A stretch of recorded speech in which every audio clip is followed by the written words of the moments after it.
একজন মুসলিমের জন্য প্রতিদিন ঠিক কতটুকু আমল করা উচিত মিনিমাল, সেটা সম্পর্কে আজকে আমরা কথা বলবো। এবং মানুষের বদনজর, কালো জাদু এবং হিংসা থেকে বাঁচার জন্য যে যে আমলগুলো করা উচিত সেগুলো সম্পর্কেও জানবো ইনশাআল্লাহ। সর্বপ্রথম আমাদের 5 ওয়াক্ত ফরজ নামাজ আদায় করতে হবে। যে কোনো আমল কবুল হওয়া এবং আল্লাহর হেফাজতে থাকার মূল শর্ত হচ্ছে 5 ওয়াক্ত ফরজ নামাজ আদায় করা। আমাদের রাসূল সাল্লাল্লাহু আলাইহি ওয়াসাল্লাম বলেছেন, 5 ওয়াক্ত সালাতের উদাহরণ হলো এমন যেন তোমাদের কারো দরজার সামনে একটি নদী আছে এবং সে তাতে 5 বার গোসল করে, এর মাধ্যমে গুনাহ মাফ হয়ে যায়। এবং অবশ্যই সালাত সঠিক সময়ে আদায় করতে হবে। আল্লাহ তাআলা বলেছেন, সালাত মুমিনদের জন্য নির্ধারিত সময়ে ফরজ করা হয়েছে। 2, প্রতিদিন কোরআন তেলাওয়াত করা। আমাদের রাসূল সাল্লাল্লাহু আলাইহি ওয়াসাল্লাম বলেছেন, তোমাদের মধ্যে সর্বোত্তম সেই ব্যক্তি যে কোরআন শেখে এবং শেখায়। অন্ততপক্ষে 10 মিনিট হলেও তোমরা কোরআন তেলাওয়াত করা ট্রাই করো, এইটা আমাদের জীবনে বরকত নিয়ে আসে। 3, ইস্তিগফার করা। প্রতিদিন আমরা অসংখ্য জেনে না জেনে পাপ করে ফেলি,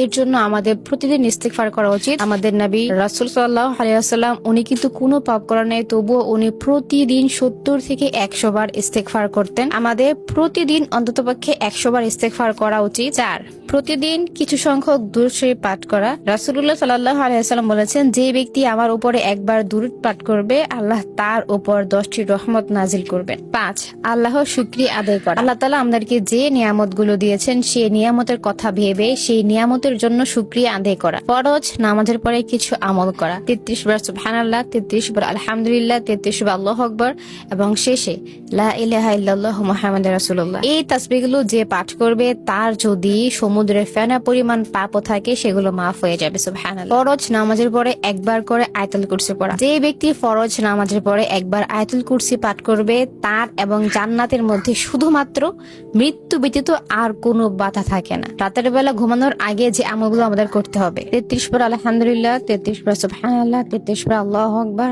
এবং একবার লা ইলাহা ইল্লাল্লাহ মুহাম্মাদুর রাসূলুল্লাহ। রাসূল সাল্লাল্লাহু আলাইহি ওয়াসাল্লাম বলেছেন, যে ব্যক্তি রাতের বেলা ঘুমানোর আগে সূরা বাকারার শেষ 2 আয়াত পাঠ করবে, এটি তার রাতের জন্য যথেষ্ট হয়ে যায়। ঘুমানোর দোয়া, আল্লাহুম্মা বিসমিকা আমুতু ওয়া আহইয়া। আয়াতুল কুরসি একবার। যে ব্যক্তি রাতে ঘুমানোর আগে একবার আয়াতুল কুরসি পাঠ করে, আল্লাহ তাআলা তার জন্য একটি ফেরেশতা নিয়োগ করেন যেটি সকাল পর্যন্ত তাকে হেফাজতে রাখে। এবং সম্ভব হলে ঘুমানোর আগে সূরা মুলক পাঠ করা।